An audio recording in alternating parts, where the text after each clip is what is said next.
بسم اللہ الرحمن الرحیم۔ رب اشرح لی صدری ویسر لی امری واحلل من لسانی یفقہوا قولی۔ صدق اللہ العظیم۔ معزز خواتین و حضرات،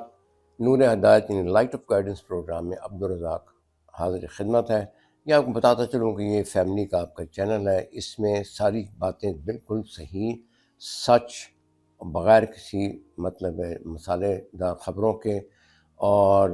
جھوٹ پہ کسی چیز پہ مبنی نہیں ہے، ایکسپیرینس پہ مبنی ہے۔ اس لیے اس کو آپ جو بھی سوالات کریں گے آپ کو اس کا پورا جواب ملے گا۔ تو آج کا موضوع ہے جی جو ملک کی ایک سیاسی فیملی ہے، بہت بڑی شریف فیملی۔ مجھے ان کے کسی بھی سیاسی معاملات سے کوئی تعلق نہیں ہے۔ میں نے ان کے ساتھ 30 برس گزارے ہیں، اور میں اپنا چشمدید واقعات آپ کو بتانا چاہ رہا ہوں کہ جو ان کی خدمات رہی ہیں خیراتی کاموں کے لیے، خدمت خلق کے لیے، تو وہ آپ سن کے حیران رہ جائیں گے۔ یہ جتنی بھی اس میں یہ مجھے کسی نے کہا نہیں، نہ ہی کسی نے مجھے پیسے دیے ہیں یہ پروگرام وغیرہ کرنے کے لیے۔ اس کا محرک جو ہے وہ ہمارے ایک صحافی، بہت مشہور صحافی ہیں، وہ ٹی وی پہ آ کے فرما رہے تھے کہ جی آپ کو پتہ ہے جی میں نے وہاں پہ کچھ چیزیں دیکھی ہیں، تو وہاں پہ ایک نام تھا انجم اقبال، ان کا کچھ اسٹاف کا بندہ ہے، اور وہ کروڑوں روپے اس کے نام پہ آتا ہے، اور یہ شاید وہ بلیک کا وائٹ کر رہے ہیں۔ اور بھائی میرا خیال یہ ہے کہ اس کی اگر وہ تفصیل معلوم کر لیتے، وہ سارا پیسہ لوگوں کو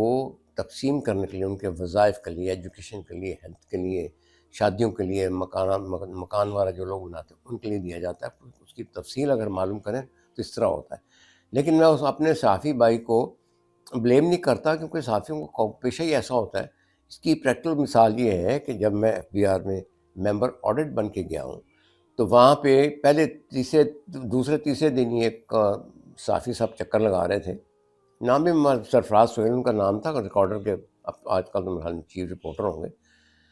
تو 2-3 دفعہ وہ آئے تو میرے سیکرٹری نے کہا جی وہ ملنا چاہ رہے ہیں۔ میں نے کہا بھائی میں نے تو ابھی 4 سنبھالا ہی ہے، میں کیا ملکوں سے بات کروں گا؟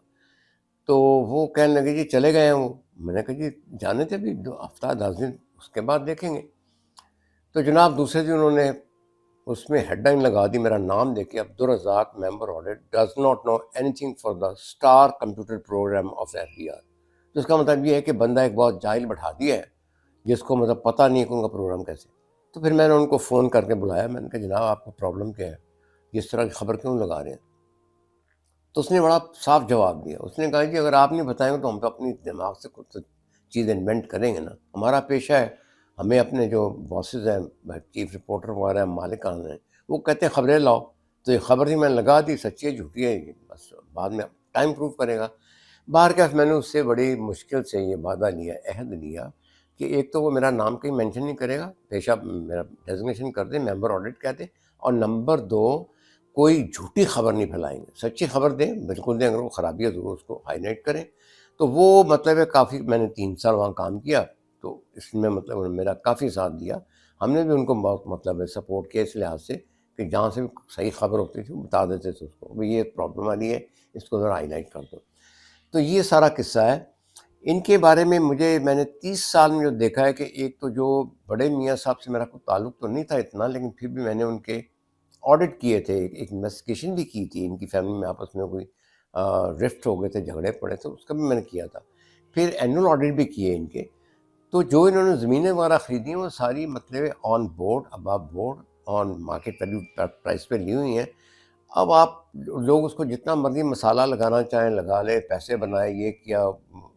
وہ پیناما اسکینڈل اور فلانا اسکینڈل، مجھے اس کو کوئی کسی قسم کا کوئی غرض نہیں ہے۔ میں صرف آپ کو ان کے جو خیراتی پروگرام ہے، سب سے پہلے تو میں اس پہ ایک سیریل بنا سکتا ہوں، جو انہوں نے فری کارڈک سرجری کا پروگرام شروع کیا تھا۔ فری کارڈک سرجری، اور میاں صاحب کا اور ان کی فیملی کا اپنا ذاتی انہوں نے اس پہ پیسہ دیا تھا، اور تقریباً 15 کروڑ روپے پہ میرا خیال میں 500 بندوں کے فری آپریشن ہوئے تھے، اور میں اس کا ایک ایک پائی کا حساب دے چکا ہوں۔ ایک دفعہ نہیں، اسلام آباد نیب کو دیا ہے، پھر یہ لوکل جو لاہور کی نیب ہے اس کو دیا ہے، اور میاں صاحب کا جتنا وہاں پہ جب یہ پرائم منسٹر تھے، یعنی جب یہ پرائم منسٹر بنے، تو اس وقت ان کے جو عملے تھے انہوں نے ساری چیکنگ اپنے طور پہ کی، تو سارا اباب بورڈ تھا، کیونکہ ہمارے پاس ریکارڈ اس طرح سے تھا، سرجن کی فیس ہے، پھر مریض کا نام ہے، مریض کا ٹیلی فون نمبر ہے، مریض کی ساری گارنٹی ہے، پیسے دیے ہوئے ہیں، بلکہ اس میں ایک اپنے جو تھے نیب کے بندے، وہ ڈائریکٹر نیب تھے، وہ یہ کہنے لگے کہ جی ہمیں لگتا ہے کہ انہوں نے پیسہ جو ہے نا، مطلب ہے ان کا ٹینٹڈ پیسہ، یعنی مشکوک پیسہ ہے، فلاں بندے کا پیسہ مشکوک ہے، تو یہ پیسہ ہمیں کیسے ملے گا، ہمیں کوئی طریقہ بتائیں۔ تو میں نے ان کو بڑے صاف طریقے سے بتایا کہ جناب آپ کو یہ ایک پائی نہیں مل سکتی، یہ ٹرسٹ کا پیسہ ہے، اللہ کا پیسہ ہے، اللہ سے آپ پیسہ نہیں لے سکتے۔ اللہ کی income I as a donation, چاہے وہ بندے نے قتل کر کے لیا، چاہے بندے نے مار کے لیا، جو کچھ بھی لیا، اس کے پاس پیسہ آ گیا، ہم نے اس کے مریضوں کے ویلفیئر کے اوپر خرچ کر دیا ہے، لہٰذا مہربانی کر کے اس میں کوئی پیسہ نہیں لے سکتے۔ تو پوری کہانی کو مختصر کرتے ہوئے میں یہ بتانا چاہتا ہوں کہ اسلام آباد میں تقریباً کوئی 2 سال 2.5 سال کیس چلا ہے، کوئی 1.5 سال لاہور میں چلا ہے، اور اس کے بعد وہ کیس مطلب ہے بغیر کسی پینلٹی کے، بغیر کسی جرم کے، بغیر کسی دفعہ کے لگائے ہوئے وہ ڈسمس ہو گیا، فارغ ہو گیا، بلکہ انہوں نے جو بھی ان کے معاملات تھے وہ سیدھے ہو گئے، اور جو بھی ٹرسٹ کے ساتھ معاملات تھے اور جو بندے کے ساتھ معاملات تھے وہ سارے سارٹ آؤٹ ہو گئے۔ تو یہ کہانی ہوتی ہے۔ اس سے اگلی ایپیسوڈ میں اور اس کی تفصیل بتانے کی کوشش کروں گا، کیونکہ جو بندے اس طرح کے جن کے الزام لگتے ہیں ان کے کچھ اچھے کام بھی ہوتے ہیں، لہٰذا ہمیں ان کے اچھے کاموں کو بھلانا نہیں چاہیے، نہ ہی اس کی تشہیر بھی نہ کریں، لیکن میں بتا رہا ہوں کہ یہ دماغی طور پہ جو انوینشن ہوتی ہے، انوویشن جو دماغ میں کرتے ہیں، اس کو مرچ مسالہ لگاتے ہیں اور غلط بیانیاں کرتے ہیں، فیبریکیٹ کرتے ہیں خبروں کو، وہ درست نہیں ہے، وہ یہاں بھی درست نہیں ہے، اللہ کے یہاں بھی درست نہیں ہے۔ ہاں، سچی خبریں دیں، اگر فیبریکیٹ کرنی ہو اس کو کنفرم کریں، کاؤنٹر کنفرم کریں، کوئی ریکارڈ پیش کریں، تو وہ زیادہ مناسب ہوگا۔ اس دعا کے ساتھ رخصت چاہتا ہوں کہ اللہ تعالیٰ ہمیں اپنے احکامات اور نبی علیہ السلام کی تعلیمات میں عمل کرنے کی توفیق عطا فرمائے، ہمیں توبہ اور اپنے گناہوں کی توبہ کی توفیق عطا فرمائے، اور اپنے معاملات خود طے کرنے کی توفیق عطا فرمائے، جیسے سیاست ہے، مالیات ہے، دفاع کا عمل ہے، اور ملک میں امن و امان پیدا ہو، اور حکمران بھی جو ہیں سب جتنے بھی لوگ اس میں انوالو ہیں، حکمران ہو گیا، بیوروکریٹ ہو گئے، آپ کے پالیٹیشین ہو گئے، یہ سب لوگ جو ہے مل کے ملک کی ترقی کے لیے کام کریں۔ بہت بہت شکریہ، وما علینا البلاغ۔ Thank you.